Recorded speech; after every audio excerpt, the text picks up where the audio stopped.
Bismillahirrahmanirrahim. Assalamualaikum warahmatullahi wabarakatuh. Perkenalkan, nama saya Fatmawati dari kelas A12.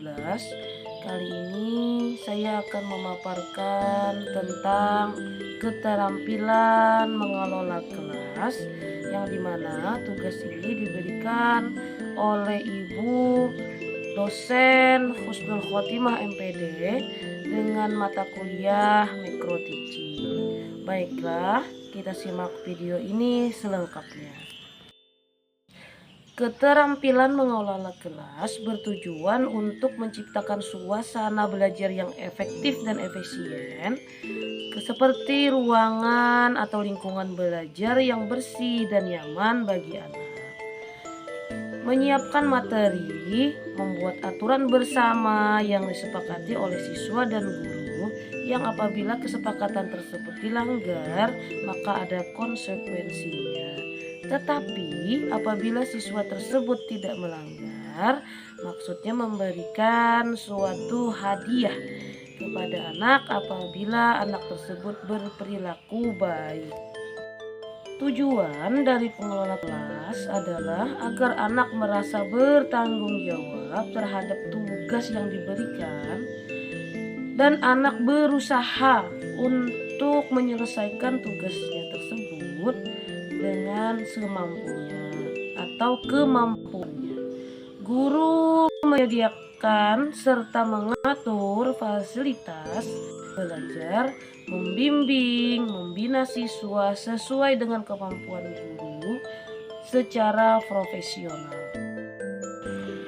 Prinsip dalam mengelola kelas yaitu ada kehangatan atau antusiasme dapat melalui sikap atau gaya suara guru saat terjadi proses belajar mengajar.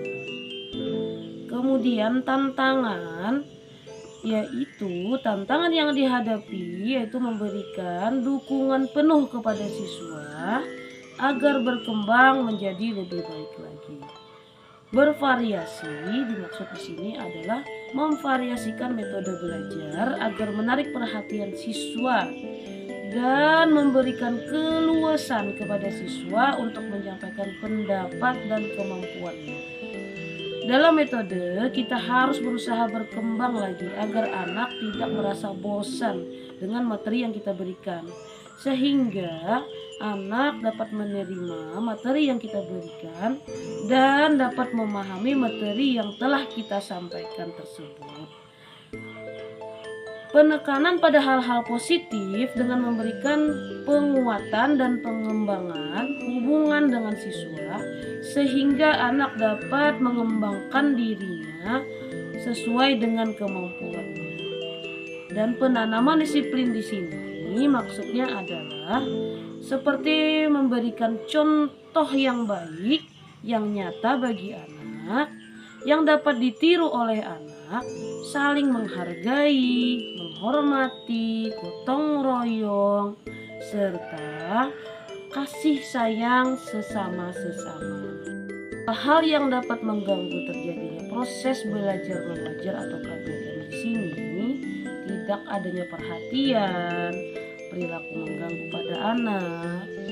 Hal itu dapat diatasi dengan guru dapat memberikan perhatian baik visual atau verbal secara maksimal, memusatkan perhatian kepada anak dan juga pada materi yang disampaikan, memberikan petunjuk yang jelas juga tidak membingungkan atau bertele-tele.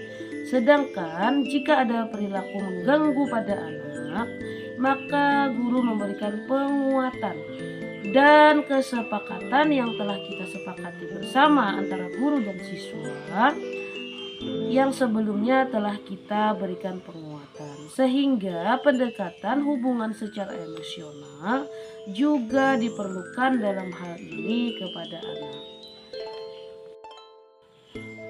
Adapun teknik untuk mencegah perilaku mengganggu, menunjukkan sikap tanggung jawab, memandang siswa dengan seksama, mendekati siswa, memberikan reaksi terhadap gangguan, kemudian memberikan perhatian baik itu visual atau verbal. Dimaksud di sini adalah dengan menggunakan cara visual dan verbal memberikan pertanyaan pemantik sehingga anak menjadi fokus dalam belajar, komunikasi dua arah dan perhatian yang baik, juga ujian yang dimana anak akan merasa senang dan diusahakan tidak ada ancaman ataupun perbuatan yang memang melanggar undang-undang. Adapun teknik untuk mencegah perilaku mengganggu pada anak yaitu memusatkan perhatian kelompok, misalnya dengan memberikan tugas yang menarik untuk anak sehingga mereka bekerja sama dalam menyelesaikan suatu tugas dengan penuh tanggung jawab. Memberikan petunjuk yang jelas, sebagai guru kita harus memberikan petunjuk yang jelas dan terukur sehingga anak mudah untuk memahami. Kemudian menegur, usahakanlah menegur dengan baik dengan tata cara kesopanan sehingga anak tidak merasa tertekan akan teguran yang kita berikan.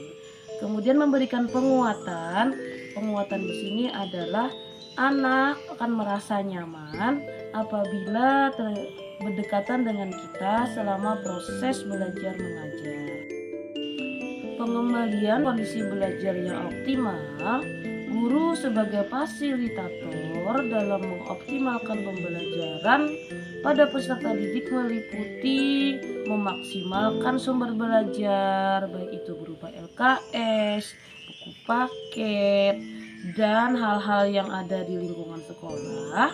Kemudian menggunakan media pembelajaran yang jelas dan menarik bagi anak, memberikan stimulus materi, kemudian mendampingi saat mengerjakan soal yang dimana kita akan mendampingi anak sesuai dengan kemampuannya. Kemudian belajar di luar kelas dan membentuk tugas kelompok. Belajar di luar kelas ini yang bertujuan menciptakan suasana baru bagi anak sehingga tidak menentu harus belajar di dalam kelas saja, sehingga pembelajaran itu menjadi lebih menarik lagi. Adapun hal-hal yang perlu dihindari guru saat mengajar antara lain campur tangan guru yang berlebihan juga tidak dibenarkan dalam hal ini, sehingga anak tidak diberi kebebasan dalam bereksplor, dalam berkarya bagi dirinya sendiri. Tidak menjelaskan alur pembahasan dengan benar, tidak tepat saat pembelajaran dimulai dan akhir pelajaran, menyimpang dari mata pelajaran dan menghindari penjelasan yang bertele-tele. Artinya seorang guru menggunakan bahasa yang jelas, mudah dipahami bagi anak dan siswa, sehingga dapat menciptakan hasil yang maksimal. Kesimpulan, kemampuan seorang guru dapat menciptakan suasana dan kondisi yang nyaman bagi anak secara optimal dan juga dapat mengembalikan keadaan belajar yang terganggu sehingga anak bertanggung jawab penuh, dapat mengembangkan dirinya. Kondisi yang baik, disiplin dan tata tertib dapat menghasilkan sesuatu yang sesuai dengan apa yang kita harapkan sebagai pendidik. Demikian pemaparan dari saya tentang keterampilan mengelola kelas. Salah hilaf mohon dimaafkan dan mohon bimbingannya kepada Ibu.